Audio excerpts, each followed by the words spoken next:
Welcome into YCN Sports Talk, another edition. Jeremy Stout, Dave Collins, as always, every Wednesday. And Dave, we are here. Game 7 is upon us. We talked about it last week. Hopefully we'd be here ready to preview Game 7, and it has come to fruition. I know that baseball is a lot more popular than the National Hockey League, especially in the United States of America. Game 7 of a Stanley Cup final was always great for me. But this is a game, especially with these two teams and their history or lack thereof in the World Series, with the Cubs and the Indians, it is must-see TV tonight against 8 o'clock. And especially if you're in the Upper Valley or familiar with Dartmouth College, you've got Kyle Hendricks on the mound who we'll get to. Well, we can talk about him now. I actually saw him pitch and broadcast a few of his games on radio when he was at Dartmouth in the late 2000s. Very soft-spoken, very mild-mannered, but knows how to get the job done and got some of that prowess from Bob Whalen. You know, he came in from a kid from California, kind of laid back. Bob Whalen, we know he's been there at Dartmouth, the coach there for the Big Green for years.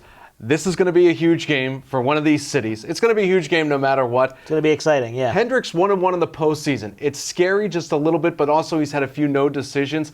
My take on this game for Game 7, and we can talk about what happened in Game 6 a little bit last night, but for Game 7, the first pitcher that gets pulled out of that game, his team might have the best chance to lose. So whoever starting pitcher stays in there the longest. I think he's got that team has the best chance to win later on tonight. Okay, and then you did say we'll touch on Game 6. So going back to Game 6 quickly, as it relates to the bullpens, did Aroldis Chapman come in a little too early, or was there any need for him? It was a 7-2 game, something like that. At the time, Joe Madden wanted to say, hey, look, I don't want any chance. There were 2 guys on. I don't want any chance that this game gets out of hand. Was that the smart play, or does that kind of hamper him now? I mean, Chapman will pitch tonight, but does that give a little bit more question? He's still throwing, 101, 102? Right, so he'll be down to 99. November 1st, November 2nd. It's all hands on deck. This is the swan song. You're emptying no matter what your position is, what kind of player you are, you're emptying the tank tonight at Cleveland. Right, yeah. The problem I have with doing that is he didn't trust anybody in his bullpen other than Chapman with a 5-run lead. So is he going to trust them in Game 7 in the 7th or 8th inning with a 1-run lead? So now does Chapman, where does that, it just seems like if you can't trust your guys with a 5-run lead, you have to bring Chapman in. Then can you trust him tonight in Game 7? I find that a little questionable and interesting to see what will happen. This is going to be wishy-washy. I'm going to say the final score is 2-1 or 11-10. It's not going to be a 6-3 game or a 7-4 ball game. It'll be a close one. It's either going to be a pitcher's duel, which I would love to see, especially to benefit Kyle Hendricks.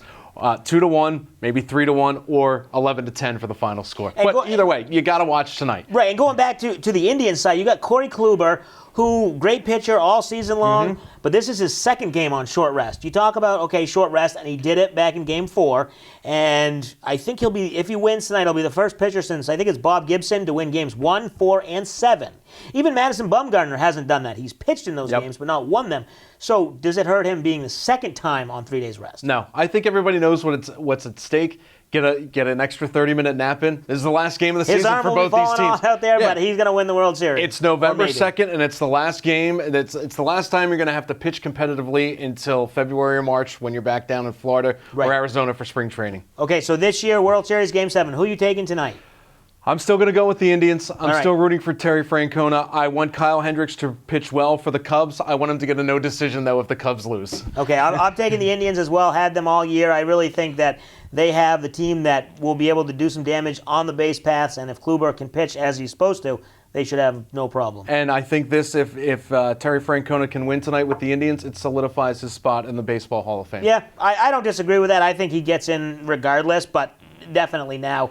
Okay, quickly before we hit the break, next year, looking ahead, which one of these teams or another team do you think has the best chance to make it back to the World Series, or from another division to make the World Series? I'm going to say, who's your favorite next year? I'm going to say Cleveland, as long as they can keep everybody healthy. Remember, when they flew under the radar, we were talking, we started the show in September, they were flying under the radar. Even then. I still think Cleveland has a good chance. Joe Madden, I think the Cubs can rebound. Got to be careful, though. The Red Sox and the Yankees in the American League. I'm not sure who can challenge Chicago in the National League. Maybe the Dodgers if they can get everybody healthy. And I agree with you from the National League side of things. The Cubs, they won 97 games last year, 103 games this year. So they're clearly climbing that ladder, putting it all together. Bryant, Rizzo, good squad. Real quick, I don't think the Mets are going to be in contention next year, too. They've got problems right now. So at least half of New York's in contention. The Yankees, not the Mets. We're going to come back. We'll get to some football talk, and we'll talk about some other stuff that we have coming up here on YCN. You're watching YCN Sports Talk.